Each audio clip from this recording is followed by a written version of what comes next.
ଥରେ ଗୌତମ ବୁଦ୍ଧ ତାଙ୍କ ଶିଷ୍ୟମାନଙ୍କ ସହିତ ଏକ ଗାଁ ଦେଇ ଯାଉଥିଲେ। ରାସ୍ତାରେ ଏକ ହ୍ରଦ ଥିଲା। ବୁଦ୍ଧ ଶିଷ୍ୟମାନଙ୍କୁ କହିଲେ, ମୁଁ ଶୋଷିତ, ସେହି ହ୍ରଦରୁ ମୋତେ କିଛି ପାଣି ଆଣ। ଜଣେ ଶିଷ୍ୟ ହ୍ରଦ ପାଖକୁ ଗଲେ, କିନ୍ତୁ ସେ ଦେଖିଲେ ଯେ ହ୍ରଦର ପାଣି ମଇଳା ହୋଇଯାଇଛି, କାରଣ ସେଠାରେ କିଛି ଲୋକ ହ୍ରଦରେ ସେମାନଙ୍କ ପୋଷାକ ଧୋଉଥିଲେ।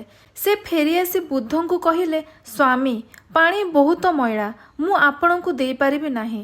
ବୁଦ୍ଧ କିଛି ସମୟ ଅପେକ୍ଷା କଲେ ଏବଂ ତାପରେ ସେହି ଶିଷ୍ୟଙ୍କୁ ପୁଣି ଥରେ ପାଣି ଆଣିବାକୁ କହିଲେ।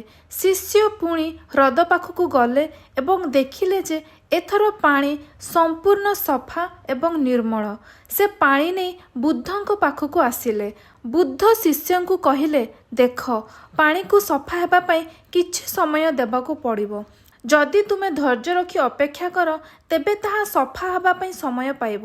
ଆମର ମନ ମଧ୍ୟ ଏହିପରି।